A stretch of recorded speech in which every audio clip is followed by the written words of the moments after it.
इस बूढ़े आदमी ने शहर के बीचों बीच एक बहुत बड़ा जहाज बनाया क्योंकि उसे यकीन था कि एक दिन जबरदस्त बाढ़ आएगी। लोग उसे पागल समझते थे क्योंकि वो ऊंची जगह पर जहाज बना रहा था। रिपोर्टर्स आए, उसकी खबर बनाई और उसे मजाक बना दिया, लेकिन बूढ़े आदमी को किसी की परवाह नहीं थी। वो लगातार जहाज बनाता रहा, यहाँ तक कि उसके बाल सफेद हो गए। एक दिन अचानक जानवर आने लगे और उसकी मदद करने लगे। आखिरकार जहाज समय पर पूरा हो गया। जिस दिन बड़ी बाढ़ आने की बात कही जा रही थी, उस दिन एक एक करके सारे जानवर जहाज पर चढ़ने लगे। इसके बाद बूढ़े आदमी ने लोगों को भी तुरंत जहाज पर चढ़ने के लिए कहा, लेकिन किसी ने उस पर भरोसा नहीं किया। सब हंसने लगे और बोले कि उसकी सारी मेहनत बेकार है। तभी अचानक आसमान काला हो गया और तेज हवा चलने लगी। बूढ़े आदमी का यकीन और मजबूत हो गया कि सच में बड़ी बाढ़ आने वाली है। उसने फिर लोगों से जहाज पर चढ़ने की अपील की, लेकिन कोई उसकी बात सुनने को तैयार नहीं था। तभी दूर से एक जोरदार टूटने की आवाज आई। शहर के ऊपर बना एक बहुत बड़ा बांध पानी का दबाव सहन नहीं कर पाया। बांध टूट गया और तेज बाढ़ सीधे शहर की तरफ बढ़ने लगी। लोग डर के मारे घबरा गए। सब भागते हुए उस बूढ़े आदमी के बड़े जहाज की तरफ आए। थोड़ी ही देर में एक जबरदस्त लहर आई और जहाज से टकरा गई। एक विशाल पानी की दीवार ने रास्ते में आने वाली हर चीज को बहा दिया। इमारतें पल भर में डूब गईं, लेकिन जहाज पर मौजूद लोग उस भयानक तबाही से बच गए। ये सब उस बूढ़े आदमी के बनाए बड़े जहाज की वजह से हुआ।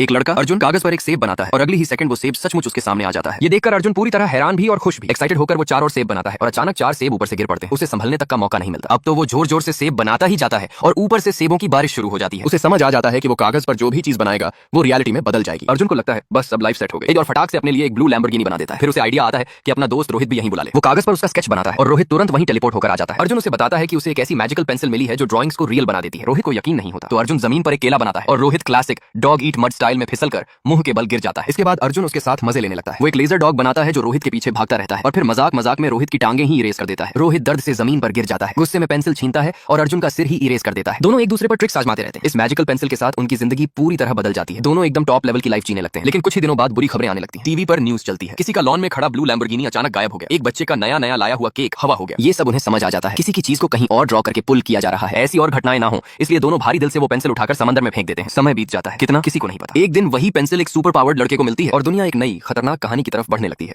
इस लड़के आरव की बाहें और टांगें अचानक मछली जैसे फिन्स में बदलने लगती हैं। जब भी उसका हाथ पानी को छूता पूरी स्किन पर स्केल्स उभर आते और उंगलियों से हल्का सा इलेक्ट्रिक करंट निकलने लगता। एक रात वह पानी की बोतल नीचे रखने की कोशिश करता है, लेकिन बोतल उसकी हथेली से चिपक जाती है। जब जोर लगाकर छुड़ाना चाहता है तो हाथ दीवार से चिपक जाता है और कुछ ही पलों में पूरा शरीर छत से लटक जाता है। मजबूर होकर उसे अपने फॉस्टर पेरेंट्स को बुलाना पड़ता है, लेकिन अजीब घटनाएं यही नहीं रुकती। उसे रोज कई लीटर पानी पीना पड़ता है और स्विमिंग में वह वर्ल्ड रिकॉर्ड तक तोड़ देता है। उसके फिन्स कभी दिखते हैं, कभी गायब हो जाते हैं। दोस्तों ने उसके स्केल्स का एनालिसिस किया और साफ कह दिया वो किसी मरमेड का बेटा है। अपने असली ओरिजिन्स को सवाल उठने पर उसके फॉस्टर पेरेंट्स सच बता देते हैं। उन्होंने उसे सालों पहले एक समुद्र तट पर पाया था। आरव उसी जगह लौटता है। तभी समुद्र की सतह पर एक मरमेड दिखाई देती है, वही उसकी मां होती है। अचानक उसे तेज दर्द होता है, वह जमीन पर गिर पड़ता है और उसके हाथ पैर फिर से फिन्स में बदलने लगते हैं। मां उसे बचाने के लिए तेजी से उसकी ओर तैरती है, लेकिन तभी एक मछुआरा उसे पकड़ लेता है। जब आरव होश में आता है तो खुद को एक फिशिंग बोट पर पाता है। मछुआरा उसे बेट की तरह इस्तेमाल कर उसकी मरमेड मां को फंसाना चाहता है। जैसे ही मां बचाने आती है वह बिजली की रफ्तार से एक बड़ा जाल फेंक देता है। वह पानी के अंदर जाल में फंस जाती है। किस्मत से मछुआरे का बेटा कबीर, जो आरव का अच्छा दोस्त है, यह सब देख लेता है। अपनी जान की परवाह किए बिना वह चाकू से जाल काटकर मरमेड को आजाद कर देता है, लेकिन खुद उसमें उलझ जाता है और बेहोश हो जाता है। आरव अपनी उंगलियों से हल्का इलेक्ट्रिक शॉक छोड़कर उसे बचाता है। कुछ ही देर में उसका दोस्त होश में आ जाता है। मछुआरा अपने के पर गहरा पछतावा महसूस करता है।